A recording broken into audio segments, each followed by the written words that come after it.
ఎప్పుడు కూడా మనం ఒకటే ఆలోచించాలి, ఏ వ్యక్తి వల్ల ఏ పార్టీ వల్ల మనకు న్యాయం జరిగింది జరుగుతుందనే ఆలోచన మీలో ఉండాలి. మొన్న ఆలోచన వచ్చింది కానీ అది ఎప్పుడూ ఇదే విధంగా ఉండాలి. ఇప్పుడు నేను వస్తామంటే చూశాను, ఎన్నికలప్పుడు ఎంత ఉత్సాహంగా ఉన్నారో దానికంటే ఉత్సాహంగా కనపడుస్తున్నారు మీరందరూ ఈరోజు.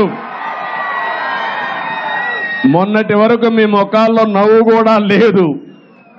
దానికి కారణం నవ్వితే కొట్టే నాయకుడు, కొట్టించే నాయకుడు, ఎవరైనా చనిపోతే ఏడిస్తే కొట్టే నాయకుడు, అంటే మన మనోభావాలు లెక్క లేకుండా ప్రవర్తించే నాయకుడు. అవునా కాదా అని మిమ్మల్ని అడుగుతున్నా.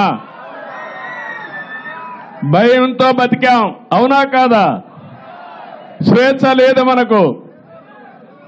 అలాంటి దగ్గర నుంచి ఇప్పుడు లిబరల్ గా మీరు ఫ్రీగా ఏవి చేయాలన్నా చేసే శక్తి వచ్చిందంటే అది ప్రజాస్వామ్యం ఇచ్చింది.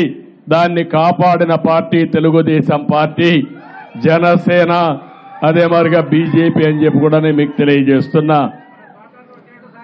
ఈరోజు మీరు ఒకసారి గుర్తుపెట్టుకోవాలి, మొన్న ఎన్నికలో ఒక సునామీ, ఒక్కొక్క సీట్లో 95,000 మెజారిటీ.